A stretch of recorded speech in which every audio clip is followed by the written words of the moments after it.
Hi guys, my name is Puddles, and in this video, like the title says, I will be showing you the behind the scenes process on how I create my webtoon, Alice the Vampire Slayer, on Webtoon Canvas. All links will be in the description. There are no strict rules on how to create a webtoon from what I have seen. It's just a rough guideline that you can follow, making the creation process different from creator to creator. For me, I learned the animation pipeline from school and shifted it around to suit comics: pre-production, production, and post-production. Breaking that down further, and you have the webtoon creation pipeline: scripting, storyboard, cleanup, inking, flat colors, shading, speech bubbles, final checks, and then upload. Quick note on how long this process actually takes. Since I work alone on this, I can work up to 13 to 15 hours a day on this comic, and it takes me roughly 2 to 3 weeks to upload a single episode. The schedule isn't very sound, especially if I am in the middle of a commission, so I'm basically glued to my desk. Not the healthiest way to go about things, but I just wanted to be transparent on how much time actually goes into making this comic. For me anyway. Pre-production starts as soon as you get your story idea, and evolves into character designs once you have a good idea for a webtoon and can actually brainstorm that idea into a cohesive story plot from introduction to conclusion. You start scripting your episode. Your webtoon doesn't necessarily need to have a set plot if it isn't story driven. It could just be a slice of life story, which is incredibly difficult to produce. Each episode is an isolated incident, if that makes sense. Starting off, you need to write out what you want to happen in your episode. It's a great way to start visualizing how you want the camera angles, emotion, setting, everything. I don't use a Word document when I write the basic outline of the episode. I write the outline of my episode on a sheet of paper, sometimes front to back, on how the episode plays out. I write dialogue separately in a Word document and refine it until it sounds like something the character would say. Scripting usually happens a day after I post the previous episode, while events are still fresh in my mind. For episode 22, what you're seeing now, I had written the script weeks prior and had a clear direction to go in.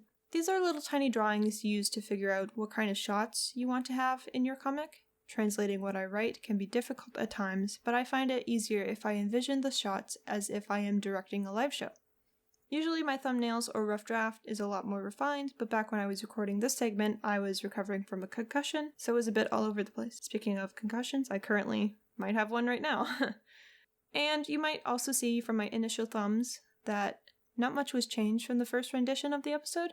Usually this isn't the case. Sometimes I do 3 thumbnailing sessions, but I guess my concussion was working wonders for this process. Sometimes all you need to do is bash your head on a door frame.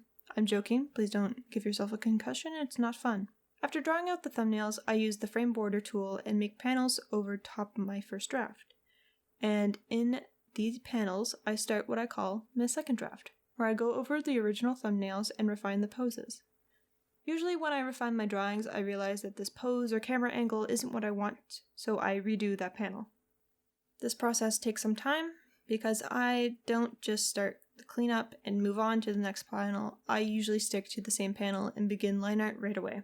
To make your life easier, you might want to create a character sheet during the pre-production stage. Even if they're a bit tedious to make, it will make remembering your characters, it'll make things easier on you, even if it takes like 10 hours to make. After finishing the second to third draft, I go over the drawings again with line art. The pen that I use for this process is literally called G Pen in ClipStudio Paint. Line art isn't my favorite thing to do because I find it tedious, so I usually just shut my brain off and listen to music while going over the line art. Most of the time I am happy with the results, but more than often I redo the line art several times.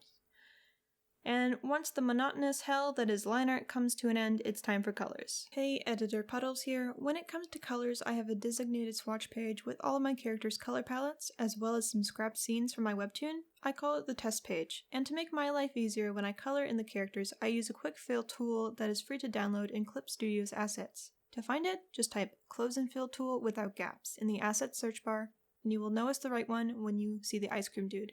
And just in case you can't find it, I will link it in the description. For shading, it's the same thing as before. When I shade, I use a specific color from my swatch page. I use a dark purple on a multiplier layer and block in the shadows. Literally only use purple because I think it looks better.